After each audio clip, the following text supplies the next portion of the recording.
Education, the DepEd, act as their debt collector, even if it meant teachers might get hurt. Yeah, and what I find so interesting about this whole thing is it ended up going all the way to the Supreme Court. It really made everyone stop and think about, like, how do you balance contracts and the responsibilities of the government with, looking out for the people who are educating our kids. It really makes you think, doesn't it? Like, can a signed agreement, even a legal one, ever be, like, overridden by this need to protect people who need help? Exactly. And that's exactly what we're going to be talking about today.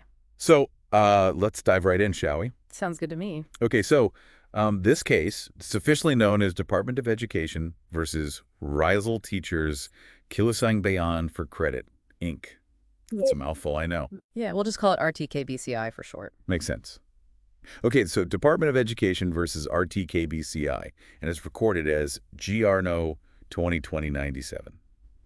The Supreme Court's decision on this one came down on July 3rd, 2019. That's right. Now, to really grasp what the Supreme Court decided, we need to rewind a bit, go back to 2001. Okay. Back then, DepEd had this system going where they'd actually take loan payments straight out of teachers' salaries and send that money to private lenders, like RTKBCI. Yeah, it was sort of like, think of it like an automatic bill pay, but for the loans that teachers were taking out. It seemed pretty convenient for everyone at first glance, Right, yeah. But it wasn't long before things started to, they kind of started to go sideways. DepEd, they started getting a ton of complaints from teachers. And these weren't just, little things. They were saying some pretty serious stuff was going on. They claimed there were deductions from their paychecks that they never authorized, interest rates that seemed crazy high, and even some suspicion that, like, RTKBCI was working with some people at DepEd to, pull something over on them. Yeah, it got pretty messy. It wasn't just grumbling. It was allegations of, like, some real exploitation happening here. And teachers, let's be honest, they're often dealing with a lot of financial obligations, right? So they could be more vulnerable to, like, predatory lending practices. It was a situation that definitely needed a closer look. For sure. And DepEd, they took those complaints seriously. They decided to hit the pause button on that whole automatic deduction thing with RTKBCI, at least while they investigated. They even started giving some of that collected money back to the teachers who'd complained. That was a big deal, really. They were recognizing that there was potential harm happening, and they chose to put the teachers first, even over what the lender was demanding. Basically, they were saying, hold on, something's not right here. Right, right. Of course, as you can imagine, RTKBCI was not thrilled about this sudden change of plans. They felt like DepEd was going back on their word, like breaking a promise. So they decided to take it to court. Yeah, they filed a petition for mandamus, which is basically like a legal move to force a government agency to do something they're supposedly legally required to do. RTKBCI's whole argument was that DepEd had this contract, and they were legally bound to keep acting as their debt collector. They said they were owed millions in loans that hadn't been paid. So you've got the situation where on one side, you've got teachers saying they're being taken advantage of, and on the other, you've got a lending company saying, hey, we're just trying to, enforce a contract. What happened next? Did the court side with the teachers, or did they go with the company? Well, at first, it didn't look good for the teachers. Both the regional trial court and the Court of Appeals, they actually sided with RTKBCI. They ruled that DepEd, they had created this contract, and they were legally obligated to honor it, even with all those complaints from teachers. Wow. So even with all those allegations of, like, unfair stuff going on, the lower courts were basically saying, well, tough luck. A deal's a deal. Yeah, pretty much. But here's where things take a turn, and this is why we're doing a deep dive, right? There's another layer here. This case, it ended up going all the way to the Supreme Court of the Philippines, and that's where it gets really interesting. Okay, so before we get into what the Supreme Court decided, can you give us a little background on, like, the legal stuff surrounding this case? It sounds like there were a bunch of laws and regulations involved. You're right, there were. This case wasn't just about one single contract. It was about, like, balancing all these different legal principles and figuring out which one was more important, like sticking to the contract or protecting the people who teach in our public schools. Right, because at the end of the day, we're talking about real people, their lives, their jobs. It's not just about some abstract legal ideas. So what were some of the key laws that the Supreme Court considered in making its decision? Okay, well, one of the most important ones was the Magna Carta for public school teachers. It's also known as Republic Act 4670. This law, it's all about protecting the rights and well-being of teachers. And it clearly says that you can only deduct money from their salary if there's a specific law that allows it. So you can't just, like, start taking money out of teachers' paychecks without a good reason, a legal reason. Nope, not at all. There has to be a solid legal basis for any deduction. Now, RTKBCI, they tried to use the General Appropriations Act of 2000, Republic Act 8760, to support their side. Didn't that law basically say that government agencies had to honor any, like, existing deduction agreements? Wouldn't that be good for RTKBCI? Yeah, it did seem that way on the surface, but the Supreme Court pointed out something important that RTKBCI seemed to have missed. General Appropriations Acts, they expire at the end of each fiscal year. The one they were talking about, it wasn't in effect anymore. Ah, so their argument kind of fell apart there. What about the Civil Service Decree, Presidential Decree 807? I vaguely remember that one dealt with salary deductions, too. How did that fit into all of this? Yeah, the Civil Service Decree, it basically backed up the idea that you can't just take unauthorized deductions from government salaries. That was another point against RTKBCI's claims. Hmm. It basically created this legal safety net for government employees, making sure that nobody could mess with their salaries without a good reason. Okay, so we've got the Magna Carta for public school teachers saying deductions need to be backed up by the law. The General Appropriations Act argument didn't work because it was outdated. And then the Civil Service Decree basically added more weight to the idea that you can't just take money out of people's paychecks without authorization. What else did the Supreme Court look at? Well, there's one more piece to this puzzle. DepEd Order Number 4917. This order, it sets out specific rules for private lenders who want to be part of that salary deduction system. And here's the important part. It clearly states that the deduction system is a privilege, not a right. So it's like DepEd is saying, hey, we're helping you out by collecting these loan payments, but we don't have to do this. We can change things up if we need to protect our teachers. Exactly. That distinction was really important for the Supreme Court. They emphasized that DepEd was getting involved to make things easier for teachers, to help them manage their money, not to create this binding contract that just benefited the lenders. It was about making a process smoother, not guaranteeing a specific outcome. Okay, I'm following you. So after looking at all these laws and regulations, Sure. what did the Supreme Court decide? Did they stick with what the lower courts had said, or did they go with DepEd and the teachers? You know what? They did something pretty remarkable. They completely overturned what the lower courts had decided. They ruled that DepEd was not legally obligated to keep collecting those debts for RTKBCI. It was a huge win for the teachers and a really strong message about how the government has to protect its people. Wow, that's a big change. Sounds like the Supreme Court was saying they weren't going to let some contract potentially hurt a group of people who are so important to the country's future, right? Absolutely. And their reasoning, it went beyond just the technical stuff in the laws and contracts.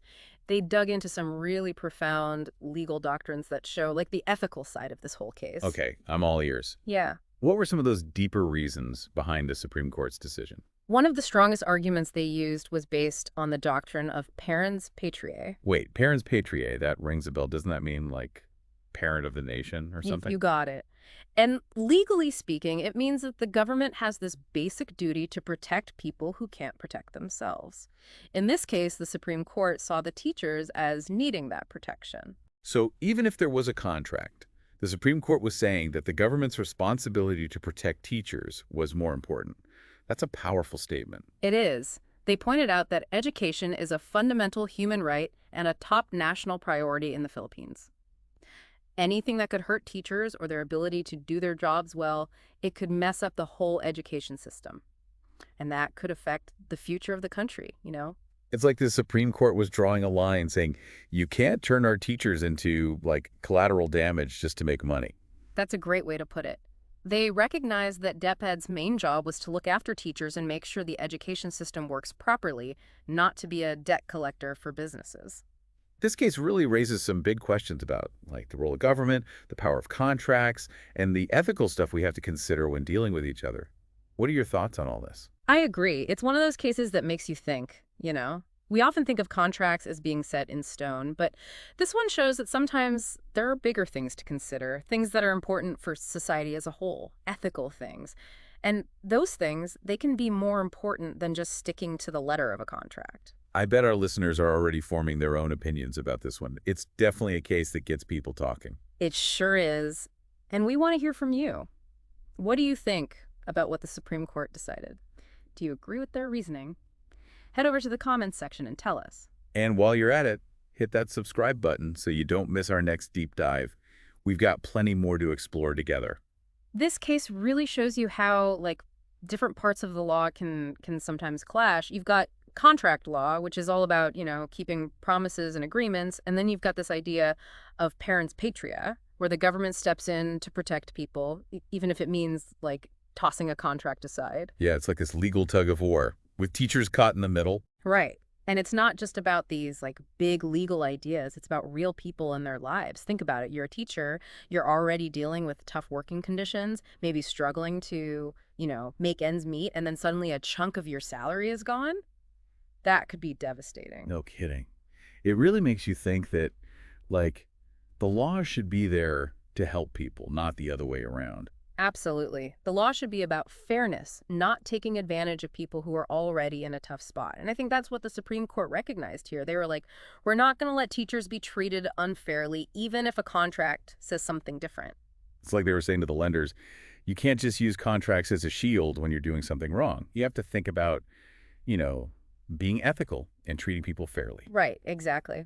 They saw that DepEd's main job was to look out for teachers and make sure the education system was working, not to, like, chase down debts for businesses. It's about priorities. And in this case, the teachers in the schools, they had to come first. Now, some people might say that this decision, it could scare off private lenders from working with teachers in the future. They might think, why lend money to teachers if the government can just step in and, change the rules? What do you think about that? Yeah, it's a fair point, and it's important to think about all sides of this. But I think this case shows that we need lending practices that are more responsible, especially when you're dealing with people like teachers who might be more likely to, have financial problems. It's not about cutting off access to loans. It's about making sure those loans are fair and that everyone's being upfront. So instead of being scared off, maybe this decision encourages lenders to, be more careful about what they're offering and make sure they're not putting teachers in a bad position. Exactly. It's about finding that balance, supporting teachers who need loans while also protecting them from lenders who aren't playing fair. A win-win for everyone.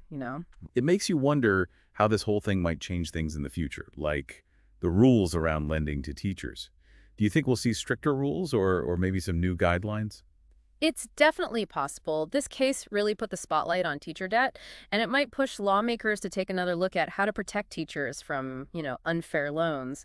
Maybe we'll see more transparency, limits on interest rates, or even special loan programs just for teachers. Yeah, maybe more programs to help teachers manage their money or loans that are designed with their needs in mind. This case could really be the start of some positive changes. I agree. It sparked a conversation about how teachers are doing financially and whether the lending system is working for them. It's not just a legal issue, it's a social issue too. It affects a lot of people. This deep dive really shows you how one court case can have such a big impact, not just on the people directly involved, but on whole systems like education and finance. It reminds us that legal decisions have real consequences, and they can change how we think about important stuff. It's a good reminder that we all have a part to play in making sure the law is used for good, to protect people and make things more fair. We need to hold each other accountable and work towards a system that benefits everyone. Okay, so before we move on, let's go over some of the key things we've learned from this case. What are the big takeaways our listeners should remember? Well, first and foremost, the Supreme Court said that the government has to protect its people, even when there's a contract involved. That idea of parens patriae, it's really powerful. It says that the government is there to look after those who need it most. That was a big one for sure. What other legal ideas were important here? Another one was the principle of implied repeal. It basically means that when two laws seem to contradict each other, the newer law usually wins. So even though the General Appropriations Act seemed to help RTKBCI, the Supreme Court said it was overridden by newer laws that were more focused on protecting teachers. So it's like a legal update, making sure the laws keep up with the times and reflect what people value today. Exactly. And then there's statutory interpretation, which is all about figuring out what the words in a law really mean. Laws aren't always crystal clear, and sometimes there's room for different interpretations. Yeah, words can be tricky. How did that play into this case? Well, the Supreme Court had to really dig into the language of all those laws and regulations about salary deductions and lending practices. They had to figure out if DepEd was really obligated to keep collecting those debts. It was like solving a puzzle, trying to understand the true meaning behind the words. It sounds like a real legal detective story. It was complex, but in the end, the Supreme Court's decision was about a very basic idea: protecting teachers and making sure the education system is strong. It shows you how even the most complicated legal battles can come down to simple values like fairness and treating people with dignity. This deep dive has been really eye-opening. It's amazing how one case can show us so much about how our legal system works and how hard it can be to balance different interests. I agree. It's been great exploring this case with you, and I hope our listeners have learned something too. Knowledge is power, right? And understanding the law can help us make sense of the world and fight for a system that's more just and fair. So if you're ready for more deep dives into interesting legal issues, hit that subscribe button and join us for our next episode. Until then, stay curious, keep those conversations going. This whole case also makes you think about the difference between, like, doing something as a favor and being required to do it. Like DepEd was helping the lenders out with this whole deduction system. It wasn't like a requirement. Yeah, in the beginning, it seemed like a good deal for everyone. Teachers could get loans easier, and the lenders had a simple way to get their money back. Right, everybody wins. But then things went south, and the lenders tried to say that this favor, this helping hand, was actually like a legally binding It thing. was like they were saying, hey, you said you'd help us, so you can't back out now, even if things are getting messy. They wanted to turn a good deed into a ironclad contract. And that's when the Supreme Court stepped in, right? They were like, hold on a second. Let's not lose sight of what's important here. Hmm. DepEd's main responsibility is to the teachers and the education system, not to the private lenders. Exactly. They drew a line in the sand. They said that going above and beyond to help someone, that's not the same as being legally obligated to do something. That difference between a favor and an obligation, it's a big deal, not just in this case, but in a lot of areas of law. It's a good reminder for everyone, right? To be aware of those boundaries, whether Yeah. you're dealing with businesses, government agencies, or even in your personal life. Just because you agree to help someone out, it doesn't mean you're signing a contract. Absolutely. It's about understanding that sometimes, even if there seems to be an agreement, the law recognizes that there are bigger principles at play, especially when it comes to things that are in the public interest. Okay, so we've talked about the legal side of things, the impact on teachers, and the government's role in all of this. But let's get a bit more specific. What were some of the things teachers were complaining about that really got DepEd's attention? Well, the complaints painted a pretty disturbing picture, to be honest. There were reports of deductions that teachers never authorized, money just disappearing from their paychecks without their consent. That's a huge warning sign, right? It suggests a lack of transparency and, well, potentially some shady stuff going on. I can't imagine anything worse than seeing money vanish from your account, especially if you're counting every peso. Exactly. And remember, we're talking about teachers. They're not exactly rolling in dough. A lot of them rely on their salaries to support themselves and their families. To have their hard-earned money taken like that, it's a serious breach of trust. And it wasn't just unauthorized deductions, right? There were also complaints about the interest rates on these loans. Some of them were sky high. It makes you wonder if they were targeting teachers on purpose. You have to think about the stress that puts on teachers who are already struggling. To be stuck with unfair debt, it can affect everything: their personal lives, their work in the classroom. It's a ripple effect. It really highlights how important it is to protect the people who are responsible for educating our kids. They deserve better than that. And that's why the Supreme Court's decision is so important. It's a clear message that teachers matter, and the government will step in if their rights are being trampled on. It sets a precedent for protecting people and making sure contracts aren't used to take advantage of them. So as we wrap up this deep dive, let's take a minute to think about some of the legal ideas that were at the heart of this case. There were a lot of different principles involved. It was pretty complex. Yeah, it was. We talked about parens patriae, the government's duty to protect those who can't protect themselves. That was a key part of the Supreme Court's reasoning. It was. What other legal concepts were important for understanding what happened? Well, there's the principle of implied repeal. That means that when you have two laws that seem to contradict each other, the newer law usually wins. So even though that General Appropriations Act seemed to help RTKBCI's argument, the Supreme Court said it was superseded by more recent laws that were specifically about protecting teachers' It's rights. like the law is evolving, right? Making sure Yeah. it stays relevant and reflects what's important to society today. Exactly. And then there's statutory interpretation, which is all about figuring out the exact meaning of the words in a law. Laws aren't always perfectly clear, and sometimes they can be interpreted in different ways. Right, because words can have different meanings depending on the context. How did that play a role in this case? The Supreme Court had to really analyze the wording of all those laws and regulations, the ones about salary deductions and lending. They had to figure out if DepEd was really truly obligated to keep collecting those debts for RTKBCI. It was like looking for clues, trying to get to the real meaning behind the words. That sounds like a legal mystery. It was a tough one, that's for sure. But in the end, the Supreme Court's decision came down to something pretty simple: protecting teachers and making sure the education system is strong. It's a good reminder that even the most complicated legal cases often come down to basic ideas like fairness and human dignity. This deep dive has been fascinating, really. It's amazing how one court case can show us so much about our legal system and how we try to balance all these different interests. It's been great exploring this with you. I hope our listeners found it interesting too. Understanding the law can be empowering, right? It can help us navigate the world and fight for a system that's fair and just for everyone. So if you're up for more deep dives into legal issues that make you think, hit that subscribe button and join us for our next episode.